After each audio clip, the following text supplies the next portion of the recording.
Hello, welcome to today's podcast. Today we're going to talk about the future of EVs and give you insights into different topics in and around a lot of the conversations that are happening within the industry. From how many EV batteries are we going to need to how does this impact Justice 40 communities? And is the recession truly going to impact consumers' behavior to buy EVs and support infrastructure investment?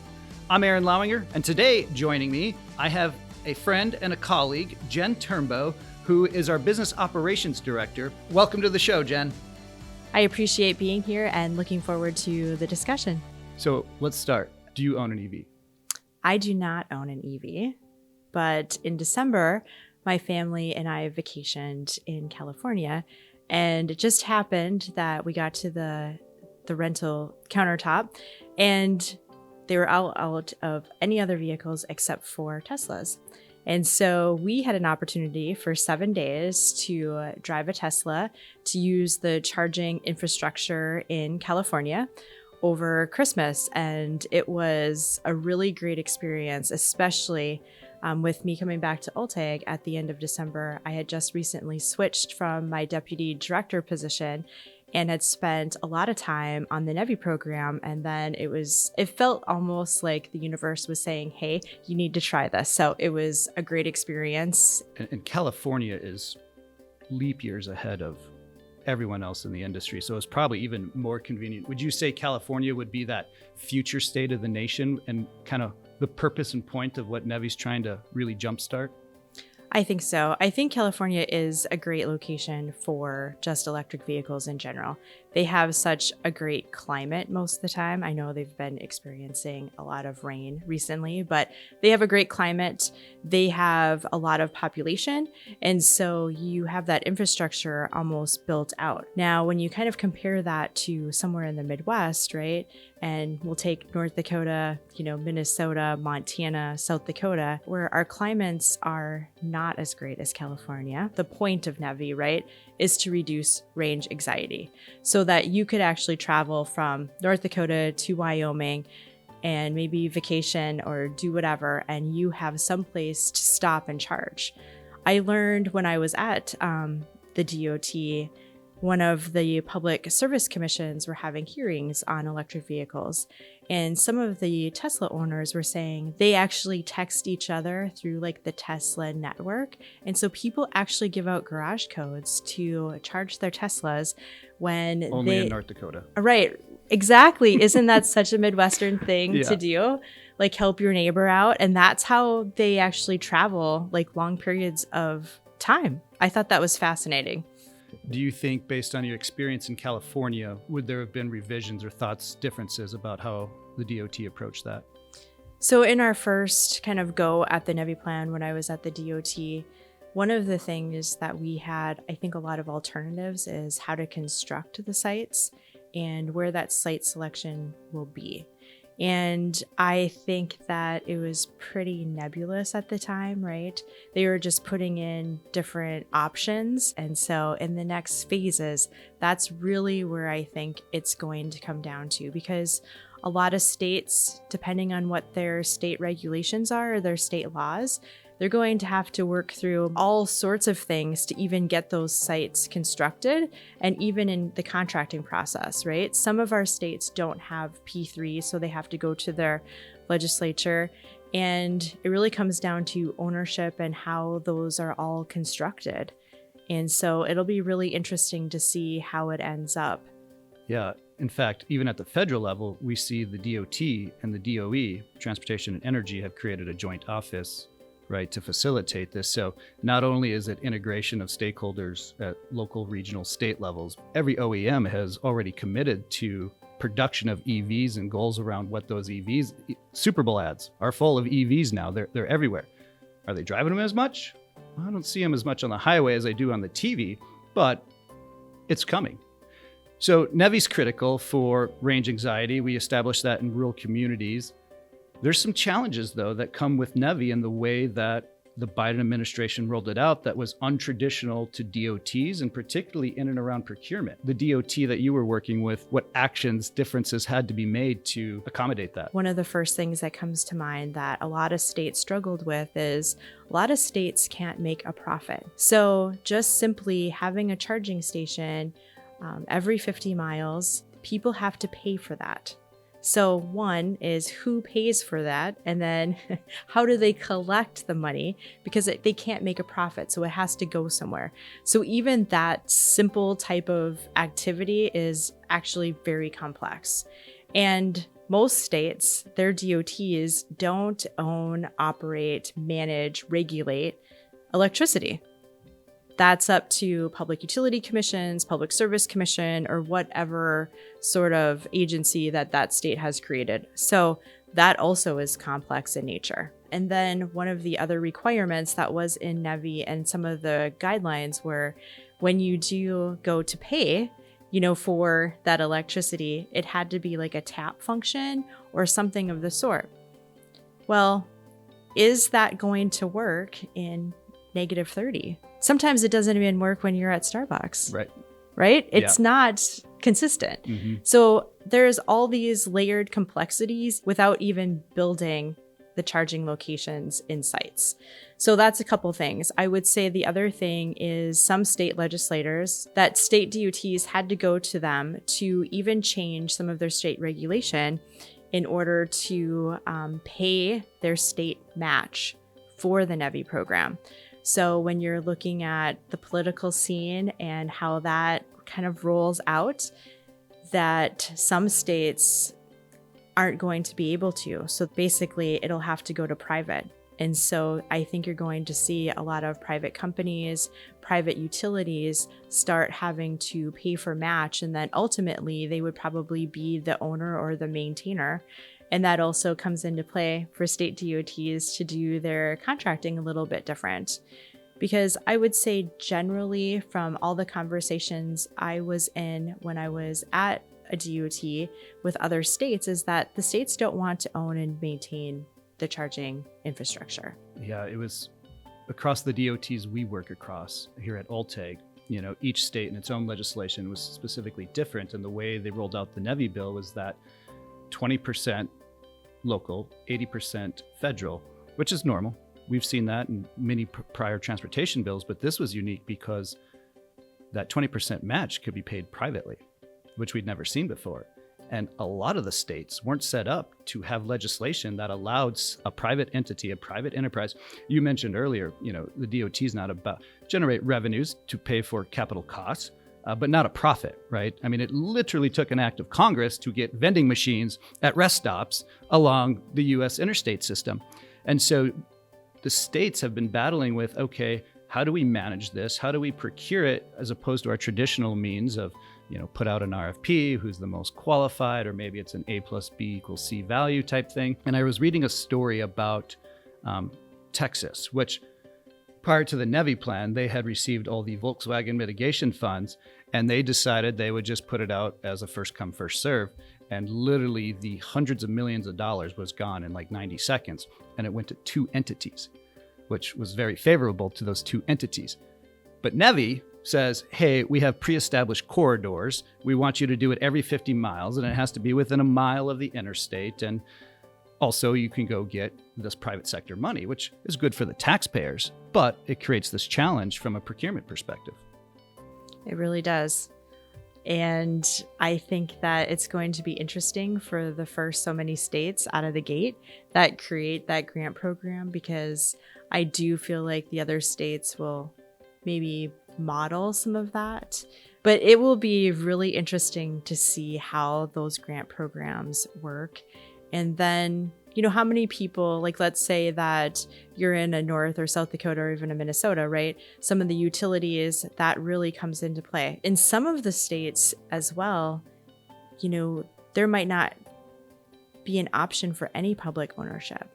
And so that is completely then moving to the private side to even apply for those dollars to build out the NEVI program. And as part of that NEVI program, they have to secure, install, maintain, operate collect the revenues, report it back to the DOT for reliance. Do you think over the course of that 5 years, we get to the end of that 5? I mean, technology is changing so dramatically, right? And it was just a few years ago that we had type 1, type 2, type 3, and we're looking to put the DC fast chargers in as part of the NEVI program.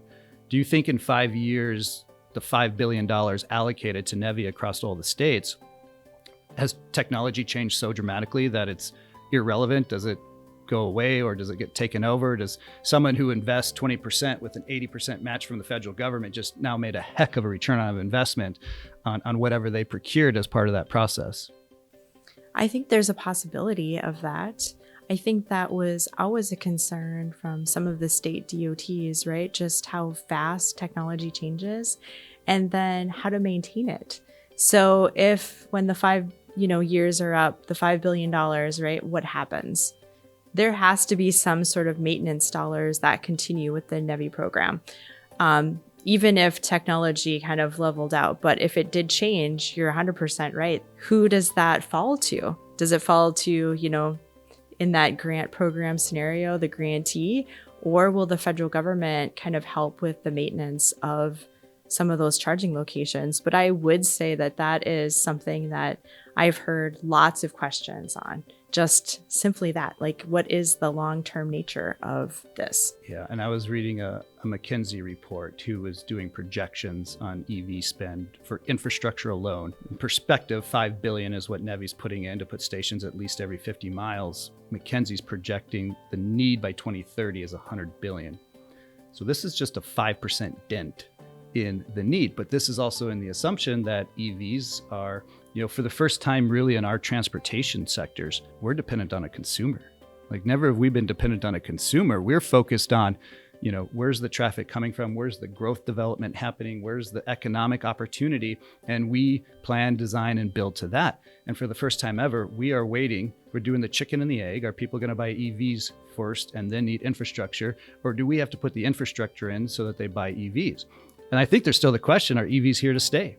There's a recession coming. Perhaps it's shallow, deep, short, long, mild, whatever your descriptor is. But the reality is that recessions do impact the pocketbooks of these consumers. Biden, to help the momentum and entice consumers, has put rebates into the Inflation Reduction Act, the IRA, for both new and used EVs.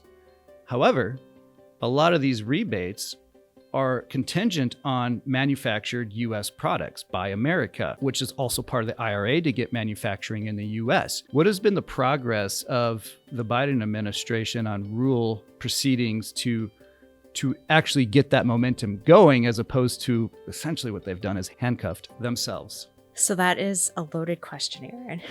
So first, I would say that a lot of the rules, right, under IRA, they're requirements, but they kind of have been pushing out those requirements because there's so many things that need to be figured out. And so when we take it back to the IRA, all of that changes and it keeps changing. And I don't know where it's going to be to end up. I think everyone agrees, though, that it's a great concept.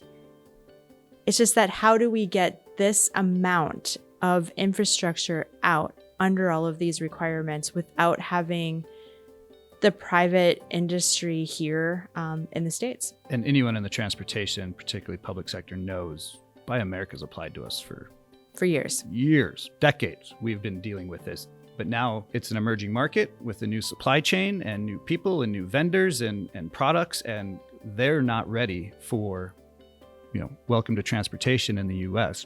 I also want to talk about Justice 40.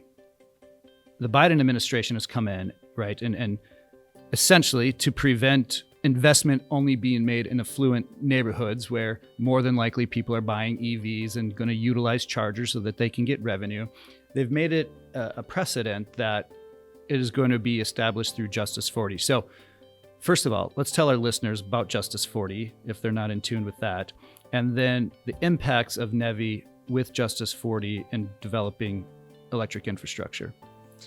All right, so Justice 40 are basically disadvantaged communities. So it can be a disadvantaged population, community, economic status. So Federal Highway Administration has I would say, quite a long history of environmental justice, Section 4F, and now Justice 40. And it all kind of stems back, just a quick little history, because I think it's always interesting, right? So when they built the interstate system, they basically built it from point A to point B. What is the easiest way to get that line through without a lot of reflection or discussion on, well, there might be a community park there might be a neighborhood there. And they just kind of did that closest point A to point B. And so Justice 40 is another, I would say, evolution, right? To make sure that we don't continue those mistakes of the past. And so with that, it is to make sure that there are charging locations within those Justice 40 communities. I do know that even in some of the upper Midwest, some of the Native American tribes have put grant programs together for, having electric vehicles in their communities. And I do know that those, a lot of those grants have been awarded. So I think that's really positive in the overall, program of electric vehicles. And really the intent is to make sure that everyone is served. And I think that is something that we all can really agree that that's a great thing. The IRA has rebates for both new and used. You mentioned the new EVs are obviously substantially more expensive, even though we're hearing price points dropping on these vehicles. Is a used EV rebate enough to get disadvantaged communities in the market looking for new vehicles? Because the used EVs are holding their value, right? Generally and traditionally, used vehicles are a utility that depreciate in value, but because EVs are so hot, and there's not a lot of used EVs on the market to start. So do you see that getting traction within Justice 40 communities? Almost all used vehicles right now are ridiculously expensive. I think we all can see that. I have a 16-year-old, right? We're looking for that first vehicle, and oh my goodness, boy, do I wish I would have bought a used vehicle like 3 years ago. So, but I have a boat for sale. Maybe we'll have to talk later. So anyway, so getting back to kind of those Justice 40 communities, I think in recession and, with rebates, right? You have to do how much you drive. The mileage that you drive is much further for basic necessities. So we're talking groceries, doctors, sometimes education, school, just those basic things to live. When you talk about disadvantaged communities, a lot of them are rural. So they have to drive further for basic necessities. So that's why you always see those miles so high for those rural states. And it's not just in the upper Midwest. There are many parts of the country, like you mentioned, Arizona and Nevada, right? New Mexico, that have that rural nature and rural side to them. At the very beginning, you talked about range anxiety. So I think even if you have a $3,500 rebate, that's wonderful. But you also have to solve those problems of having range anxiety, driving all those miles in rural communities for basic necessities, and where to charge. And we're trying to solve that, but we have to have the infrastructure in place in 5 years. And how long are those rebates are going to last? And can folks figure all of that out in the climates that we live in? Yeah, and you're right. That was not a fair question, and it's very big to wrap your arms around. You did a great job. I was actually having a conversation prior to us coming in here with a colleague who I asked, "Do you have an EV?" And the response was, "No, I don't have anywhere to charge." And that individual lives in a big city. It's not only the long range anxiety too, right? It's the access to charging, which big cities are also a large amount of big cities can be disadvantaged communities. And so having access to this becomes an issue. So will it be the looming recession and the bottom line, right? The dollar in your pocket for consumers that will prevent or motivate them to purchase? Or is it the access to infrastructure being provided and then access to charging for people to feel confident that they can purchase an EV? I particularly, going back to my 7-day Tesla driving, it was great to spend $10 for a charge.